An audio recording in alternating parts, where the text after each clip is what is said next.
बिस्मिल्लाहिर्रहमानिर्रहीम। अस्सलाम वालेकुम students, how are you all. आज हमारा लेसन नंबर 17 है। ठीक है, सेकंड लास्ट लेसन हमारा मिड टर्म सीरीज का। इसमें भी हम लोग इंग्लिश वर्ड एंड सेंटेंसेस को ही डिस्कस करेंगे। ठीक है, टॉपिक नंबर 85 देख के हमारे पास आ जाता है सेंटेंस रिदम। ओके, क्या आ जाता है? Sentence rhythm. Sentence rhythm is an other feature of a connected speech. ठीक है, कनेक्टेड स्पीच का ये एक और जो है वो एक फीचर है।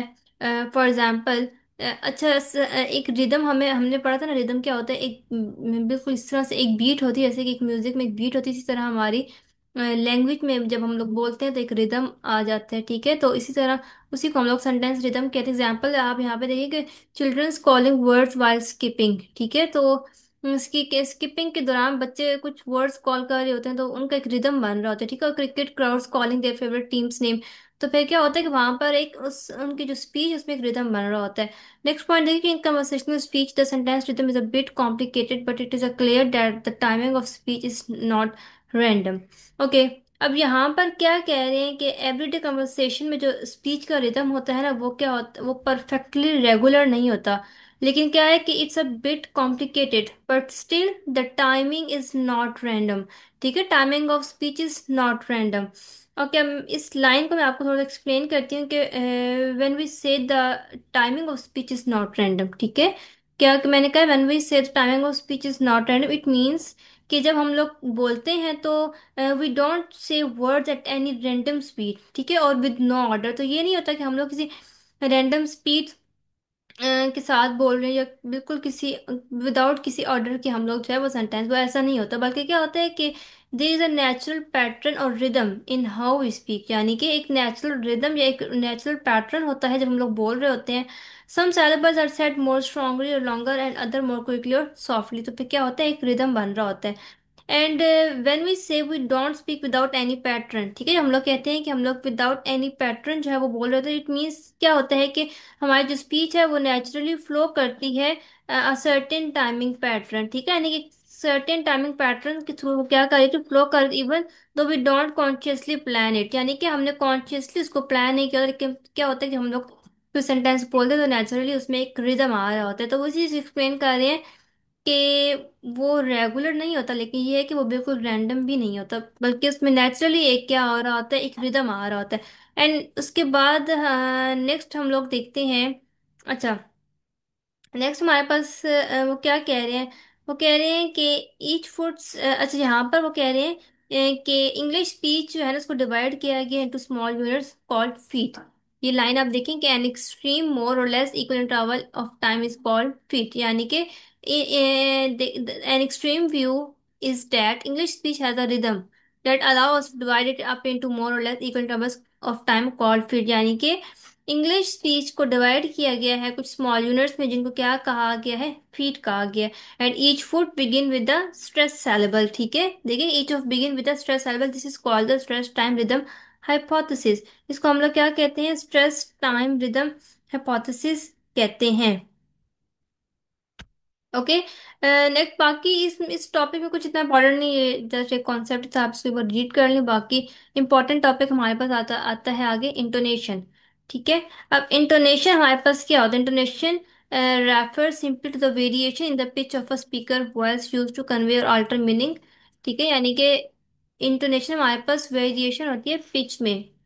कैसे? अगर सिंपल वर्ड में हम देखें तो intonation means the rise and fall in the pitch of a speaker voice. ठीक है, यानी कि स्पीकर की वॉइस में जो राइज और फॉल आता है कोई भी सेंटेंस बोलते हुए, किसी वर्ड पे राइज हो रहा है किसी वर्ड पे फॉल हो रहा है, तो उसको हम लोग इंटोनेशन कहते हैं।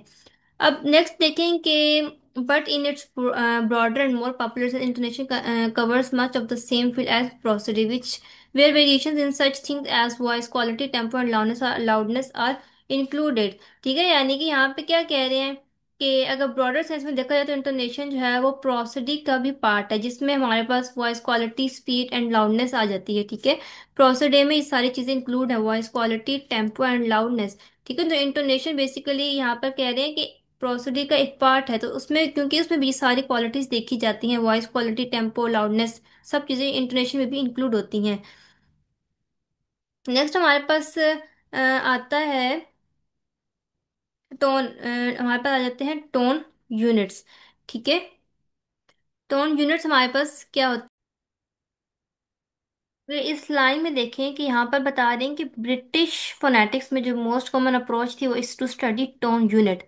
अब टोन यूनिट हमारे पास क्या होता है, टोन यूनिट हमारे पास basically is a group of words होता है spoken together with one main stress syllable. ठीक है, यानी कि एक ही स्ट्रेस के साथ उस ग्रुप ऑफ वर्ड को जो है हम लोग पढ़ते हैं। ठीक है, तो ऐसा ग्रुप ऑफ वर्ड होता है tone unit, spoken together with one main stress saleable. मैं आपको इसकी एग्जांपल देती हूँ टोन यूनिट की। जैसे देखिए हमारे पास एक है व्हेन आई अराइव्ड।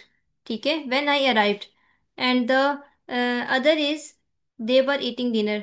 अब देखिए कि व्हेन आई अराइव्ड में अब क्या हो रहा है कि हम लोग जो है एक ही हमने स्ट्रेस लेवल के साथ पूरे सेंटेंस को क्या कर दिए, पढ़ लिए। तो ये ग्रुप ऑफ वर्ड्स आ गए यहाँ पर जिसको हम लोग एक ही वो स्ट्रेस सेलेबल, एक ही स्ट्रेस सेलेबल के साथ हम लोग इन सबको एक इकट्ठा क्या कर रहे हैं, प्रोनाउंस कर रहे हैं, पढ़ रहे हैं, तो डेट इज टोन यूनिट।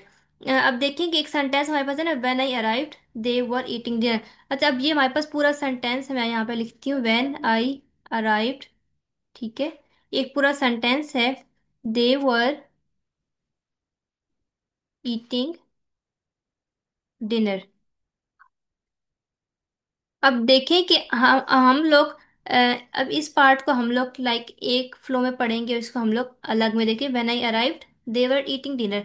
तो अब ये हमारे पास एक टोन यूनिट है। ठीक है, ये हमारे पास एक टोन यूनिट है and the next one is an other tone unit. ठीक है, तो ये हमारे पास इस सेंटेंस में हमारे पास कितने टोन यूनिट्स हैं, दो टोन यूनिट्स हैं। ठीक है, आई होप कि आपको इस कॉन्सेप्ट की समझ आ गई होगी। अच्छा, टोन यूनिट में हमारे पास आगे उसके ये पार्ट होते हैं, प्री हेड होता है, टॉनिक सैलेबल या न्यूक्लियस होता है, या टेल होती है।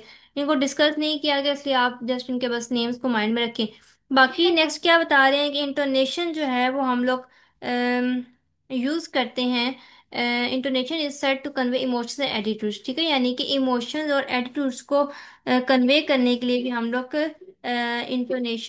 इंटोनेशन यूज करते हैं। ठीक है, और उसके बाद यहाँ पे बता रहे हैं other linguistic functions have also been claimed, जैसे कि ग्रामेटिकल स्ट्रक्चर, कोई न्यू इन्फॉर्मेशन है या किसी वर्ड पे प्रोमिनेंस करना है, तो वो हम लोग यूज करते हैं, उसके लिए हम लोग इंटोनेशन को यूज करते हैं। ग्रामेटिकल स्ट्रक्चर को शो करने के लिए, कोई इन्फॉर्मेशन कन्वे करनी है, किसी वर्ड पे प्रोमिनेंस करना है, तो हम लोग क्या यूज करते हैं, इंटोनेशन यूज करते हैं। तो इसमें ये बेसिक पॉइंट्स डेफिनेशन थी। ठीक है, उसके बाद आप लोग टोन यूनिट को याद रखेंगे, is a group of tone unit is a group of words. ठीक है, spoken together with one main stress syllable. इसमें आप एग्जांपल्स दे सकते हैं, आगे आप बता सकते हैं कि इसकी ये चार, इसमें इसकी ये पार्ट्स होते हैं। बाकी बस जस्ट इतना सही था इसमें। बाकी आप पढ़ लें, अगर आपको कुछ चीज़ करनी है कर सकते हैं, बाकी इसमें इतना ऐसा इम्पोर्टेंट नहीं है। ठीक है, बाकी नेक्स्ट हम लोग जाते हैं एक्सप्लेनिंग इंटोनेशन। ठीक है, इंटोनेशन को एक्सप्लेन करने में भी इन्होंने वही चीज़ें जो है दोबारा से थोड़ी एक्सप्लेन की हुई हैं, उनको एक्सप्लिसाइटली एक्सप्लेन किया है। क्योंकि एक्सप्लेनिंग इंटोनेशन में तकरीबन वही कॉन्सेप्ट्स जो है दोबारा से एक्सप्लेन किए गए हैं। Intonation is a speech variation at sentence level. ठीक है, उसके बाद फिर सेकंड जो था उसमें वही प्रोसिडी का कॉन्सेप्ट आ जाता है कि इंटोनेशन जो है वो हमारे पास इज अ पार्ट ऑफ प्रोसिडी है, जिसमें हमारे पास आ जाती है pitch, tempo, loudness, voice qualities वगैरह आ जाती है। ठीक है, उसके बाद नेक्स्ट हम अब अच्छा यहाँ पर देखें कि ये जो मैंने 3 पॉइंट हाईलाइट किए, मैं आप लोगों को एक्सप्लेन करती हूँ कि एक्सपर्ट्स ने जो है ना वो जो हमारे पास रिसर्चर्स जो है उन्होंने स्टडी किया था कि किस तरह से पिच जो है वो अप एंड डाउन जो है स्पीच में क्या करती है, मूव करती है, find regular patterns that can be describe and explain. ठीक है, यानी कि उन्होंने रेगुलर पैटर्न्स को फाइंड आउट करने की कोशिश की कि किस तरह से पिच जो है वो अप एंड डाउन मूव करती है। तो उसके लिए कुछ एक्सपर्ट्स थे, ठीक है, वो बिलीव रखते थे कि जो है कुछ बेसिक पिच ट्यून्स होती हैं स्पीच में। ठीक है, क्या होती हैं, कुछ पिच पैटर्न्स होते हैं या कुछ पिच ट्यून्स होती हैं, बेसिक पिच ट्यून्स होती हैं स्पीच में। And different situations cause small changes in these tunes. ठीक है, डिफरेंट सिचुएशन की वजह से फिर क्या होता है कि इन स्मॉल चेंजेस में क्या होता है, इन ट्यून्स में स्मॉल स्मॉल चेंजेस आती है, जिसकी वजह से फिर क्या होता है, इंटोनेशन में वेरिएशन आती है, up and down of, up and rise of, हमारे पास rise and fall of voice आ जाता है इसकी वजह से। ठीक है, सेकंड कॉन्सेप्ट है pitch phonemes and pitch morphemes. अब इसमें क्या है कि कुछ एक्सपर्ट्स हैं तो इस चीज़ पे बिलीव कर देते हैं ना कि हमारे पास कुछ बेसिक पिच ट्यून्स होती हैं स्पीच में, और फिर जो डिफरेंट सिचुएशन की वजह से उन ट्यून्स में क्या होता है कि वेरिएशन आ जाती है, ठीक है। लेकिन कुछ एक्सपर्ट्स थे, उन्होंने जो है वो पिच पैटर्न्स को डिवाइड किया था स्मॉलर पार्ट्स में, जिनको वो pitch phonemes and pitch morphemes कहते हैं, बिल्कुल से जैसे like the building blocks of intonation, ठीक है। इनको उन्होंने क्या कहा है, बिल्डिंग ब्लॉक्स ऑफ इंटोनेशन। और third pattern, the pattern describe as tone units और टोन ग्रुप्स, ठीक है। Tone unit and tone groups मैंने आपको पहले एक्सप्लेन किया है इस चीज को कि टोन यूनिट हमारे पास क्या होता है और टोन ग्रुप हमारे पास क्या होता है, ठीक है। बाकी next the most important function is the signal of grammatical structure, यानी कि ग्रामेटिकल स्ट्रक्चर को इनहेंस करने के लिए इंटोनेशन हम लोग यूज करते हैं। उसके बाद प्रोमिनेंस कहीं पे हमने करनी है या किसी वर्ड प्रोमिनेंस करनी है according to its formation, according to its information, कि वो किस टाइप की इंफॉर्मेशन दे रहा है, तो उसके लिए हम लोग इंटोनेशन को यूज करते हैं। बस जस्ट इसमें यही था। बाकी इसमें इतना ऐसा कुछ नहीं है। अच्छा, यहाँ पे दो मैं कॉन्सेप्ट्स भूल गई हूँ, ये जो पिछला टॉपिक था इंटरनेशनल में, यहाँ पर उन्होंने एक्सप्लेन किया हुआ था stress time language and the syllable time language. अब मैं आपको बताती हूँ कि स्ट्रेस टाइम लैंग्वेज क्या होता है, यहाँ पर इन्होंने किया था, अब मुझे इधर मिल नहीं रहा लेकिन मैंने पढ़ा था। चलिए मैं आपको कॉन्सेप्ट बता देती हूँ कि स्ट्रेस टाइम लैंग्वेज हमारे पास क्या होती है and the syllable time language हमारे पास क्या होती है। अब स्ट्रेस टाइम लैंग्वेज आप देखें, स्ट्रेस टाइम लैंग्वेज, इसमें हमारे पास कौन सी लैंग्वेजेस आती हैं, एक इसमें हमारे पास आती है इंग्लिश, ठीक है, and the second one is German. अब ये दो हमारे पास क्या है, स्ट्रेस टाइम लैंग्वेजेस हैं। अब इन लैंग्वेज में क्या होता है कि the time between stress syllable tend to stay रफली इक्वल, ठीक है। कि जो इन लैंग्वेजेस में क्या होता है कि स्ट्रेस सैलेबल के दरमियान जो एक टाइम इंटरवल होता है वो क्या होता है, इक्वल होता है। यानी कि ये चीज़ मैटर नहीं करती कि उनके दरमियान कितने अनस्ट्रेस सैलेबल्स आ रहे हैं नहीं आ रहे, ठीक है, या उनके दरमियान एक स्ट्रेस सैलेबल आ रहा है या दो आ रहे हैं तीन आ रहे हैं, ये चीज़ मैटर नहीं करती। बल्कि क्या होता है कि उस वर्ड में जितने भी स्ट्रेस सैलेबल उन सबको एक इक्वल इंटरवल ऑफ टाइम के साथ क्या किया जाता है, प्रोनाउंस किया जाता है, ठीक है। तो इसकी डेफिनेशन यही बनेगी कि in these languages the time between stress syllable tend to stay रफली equal no matter how many unstress syllables are in between. Second हमारे पास आ जाती है सेलेबल टाइम लैंग्वेज, ठीक है, सेलेबल टाइम लैंग्वेज। अब सेलेबल टाइम लैंग्वेज में हमारे पास एक फ्रेंच आती है and the second one is Spanish. ये तो हमारे पास क्या है, सेलेबल टाइम लैंग्वेज है। इनमें हमारे पास क्या होता है कि in these language each syllable takes about the same amount of time whether stress or not, ठीक है। यानी कि सेलेबल टाइम लैंग्वेज में हर सेलेबल को हम लोग एक इक्वल अमाउंट ऑफ टाइम से प्रोनाउंस करते हैं, ठीक है। यानी कि ये चीज मैटर नहीं करती कि वो स्ट्रेस सेलेबल है या अनस्ट्रेस सेलेबल है, बल्कि हम लोग जितने भी एक वर्ड में सेलेबल आ रहे हैं सबको हम लोग एक इक्वल अमाउंट ऑफ टाइम के साथ प्रोनाउंस करें, यानी कि उनको प्रोनाउंस करते हुए बिल्कुल एक इक्वल टाइम लगेगा। उनमें कोई भी वो डिफरेंस नहीं होगा कि हम लोग एक सेलेबल को लॉन्गर कर रहे हैं दूसरे को शॉर्टर कर रहे हैं, ये चीज़ नहीं होती सेलेबल टाइम लैंग्वेज में। लेकिन स्ट्रेस टाइम लैंग्वेज में क्या होता है कि जितने भी स्ट्रेस सेलेबल्स होते हैं उनको हम लोग इक्वल, उनके दरमियान जो एक इंटरवल ऑफ टाइम होता है वो क्या होता है, इक्वल होता है। और ये चीज़ वहां पर मैटर नहीं करती कि उनके दरमियान कितने अनस्ट्रेस सेलेबल्स आ रहे हैं, ठीक है। आई होप कि आपको समझ आई होगी, ठीक है। बाकी अब हम लोग अपने जो है नेक्स्ट टॉपिक तब जाते हैं, एक कॉन्सेप्ट आप लोगों का रह गया था। नेक्स्ट हमारे पास टॉपिक आता है जी टारगेट टोन। ओके, अब टारगेट टोन हमारे पास क्या होती है, it is the intended pitch pattern like rise और falling words that helps give meaning और इमोशंस टू स्पीच। यानी कि हमारी जो स्पीच होती है उसमें एक इंटेंडेड पिच पैटर्न होता है, ठीक है। यानी कि एक राइज और फॉल ऑफ वॉइस होता है जो कि हेल्प करता है मीनिंग को जो है मीनिंग देने में या किसी इमोशन को शो करवाने में स्पीच में, ठीक है। तो उसको हम लोग क्या कहते हैं, एक टारगेट टोन कहते हैं। इंटेंडेड का मीनिंग होता है इरादा, इरादा, यानी कि एक इंटेंडेड पिच पैटर्न होता है, ठीक है। जैसे एग्जांपल आप देखें कि आर यू कमिंग, अब इसके एंड पे क्या हो रहा है, आर यू कमिंग, इसके एंड पे हमारे पास क्या हो रहा है, राइजिंग टोन है, यानी कि थोड़ा सा हम लोग हमारी जो टोन है वो राइज हो रही है, कि किस चीज को शो करिए कि ये एक क्वेश्चन है, ठीक है।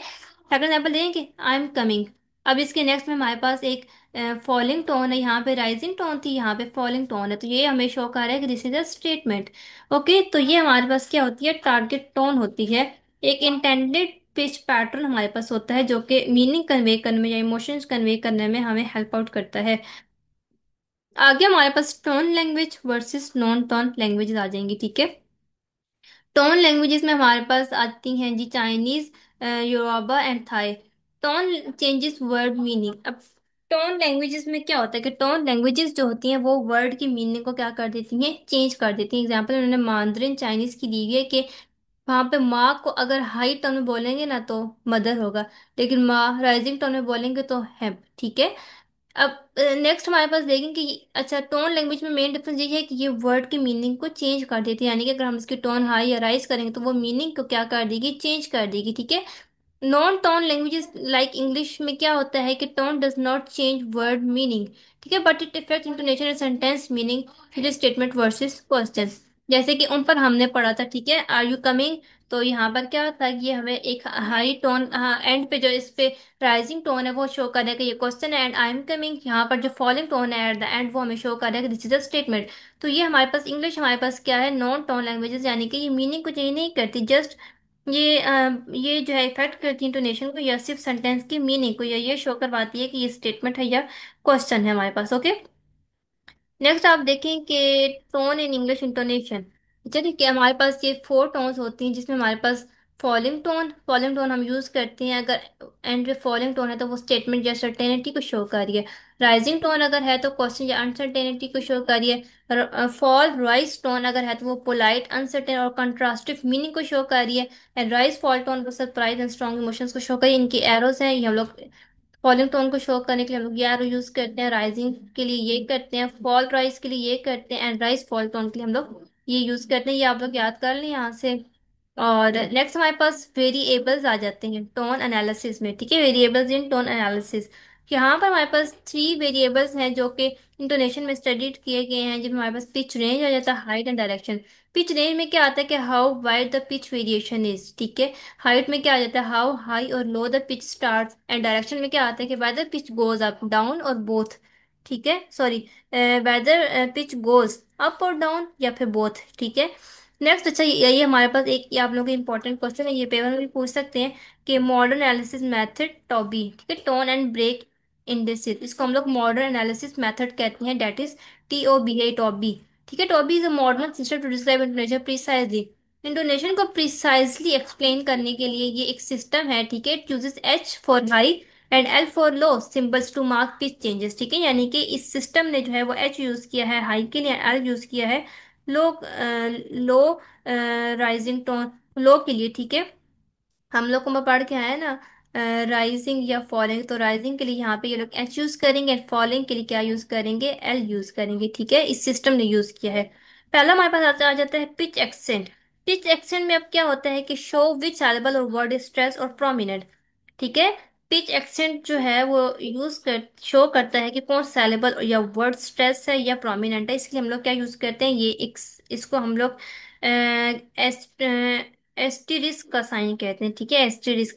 और जिस जो वर्ड स्ट्रेस हो या प्रोमिनेंट हो तो उस पर हम लोग ये वाला साइन यूज करते हैं, ठीक है। फॉर एग्जाम्पल मैं आपको देती हूँ कि I didn't say she stole it, ठीक है। I didn't say she stole it, I didn't say she stole it. अब डिडेंट पे क्या हो रहा है कि मैं एम्फोसाइज कर रही हूँ, मैं इस पे स्ट्रेस दे रही हूँ, I didn't say she stole it, ठीक है। तो अब क्या होगा कि जब हम लोग डिडेंट लिखेंगे तो हम लोग इस पर ये साइन लगा देंगे, ठीक है, यानी कि ये क्या है, हमारे पास एक स्ट्रेस्ड वर्ड है यानी, ठीक है। नेक्स्ट दूसरा हमारे पास आ जाता है पिच सॉरी फ्रेज एक्सेंट। ये हमें शो करता है कि pitch between the last stress syllable and the end of phrase, ठीक है। लास्ट स्ट्रेस सेलिबल ये पिच को शो करवाता है बिटवीन लास्ट जो हमारे वर्ड में लास्ट स्ट्रेस सेलिबल होता है उसके दरमियान और at the end of the phrase, और इसको हम लोग शो करवाते हैं H माइनस और L माइनस, यानी कि अगर हाई इंटोनेशन है या हाई पिच है तो H सर माइनस, और अगर लो इंटोनेशन या लो पिच है तो फिर हम लोग L के साथ माइनस जो है वो यूज करते हैं। नेक्स्ट देखिए अच्छा, और नेक्स्ट बाउंड्री टोन आ जाता है, show the end of an intonation phrase, ठीक है, यानी कि जो एंड होता है फ्रेज का, end of an intonation phrase, ठीक है। तो उसके एंड को जो एंड पे जो हमारे पास किसी भी फ्रेज के या वर्ड के एंड पे जो भी हमारे पास टोन होगी उसको शो करवा दे, उसके लिए हम लोग परसेंटेज का साइन यूज करते हैं कि फाइनल फॉलिंग टोन, ठीक है। एल अगर एल के साथ परसेंटेज लगेंगे तो फाइनल फॉलिंग टोन को शो कर रहा होगा, ठीक है, यानी कि हम लोग वो स्टेटमेंट्स में यूज करते हैं। और एच परसेंटेज लगाएंगे तो वो बताएगा कि फाइनल राइजिंग टोन, यानी कि यस और नो क्वेश्चन में हम लोग यूज कर रहे होते हैं। ओके, बाकी बाउंड्री इस ये मतलब क्वेश्चन कैन पे हमने ऊपर एग्जाम्पल पढ़ी थी ना, देखें ये वाली, आर यू कमिंग, ठीक है, या आई एम कमिंग। अच्छा, I am coming can pay क्या है, एक फॉलोइंग टोनर ये शो कर रही है वो स्टेटमेंट को। तो इसका हम लोग कौन सा साइन लगा देंगे, हम लोग लगा देंगे एल परसेंटेज, यानी कि इसके एंड पे क्या है, हमारे पास फाइनल फॉलिंग टोन है जो कि हम लोग स्टेटमेंट में यूज कर रहे हैं। एच परसेंटेज यानी कि फाइनल राइजिंग टोन, एंड पे जो है राइजिंग टोन है, तो वो यूज कर बेसिकली हम लोग यस या नो वाले क्वेश्चन आंसर्स में क्या कर रहे होते हैं, यूज कर रहे हैं, या किसी भी क्वेश्चन में यूज कर रहे होते हैं। एंड पे उसकी क्या होती है, एक राइजिंग टोन होती है। ओके, सो ये लेक्चर था आपका आज का। इसमें जो सबसे इम्पोर्टेंट चीज़ है ना, वो यही है आप लोगों के पास इंटोनेशन। इंटोनेशन का क्वेश्चन मस्ट पेपर में आ जाता है, ठीक है, बहुत ज़्यादा चांसेस होते हैं इसके आने के, तो आपने इसको अच्छे से इंटोनेशन के टॉपिक को करके जाना है। और टारगेट टोन को भी देख लीजिएगा, समटाइम्स आ जाता है, तो इसके साथ ये आपने मॉडर्न एनालिसिस मेथड तो भी ये इसकी एब्रीविएशन भी बहुत इंपॉर्टेंट है, एमसीक्यूज में जो है वो आ जाती है, ठीक है। बाकी इंशाल्लाह कल हमारी मिड टर्म की सीरीज जो है वो कंप्लीट हो जाएंगी, तो उसके बाद हम लोग फिर अपनी फाइनल टर्म की सीरीज स्टार्ट करेंगे। So we will meet in the next class, तब तक के लिए अल्लाह हाफिज।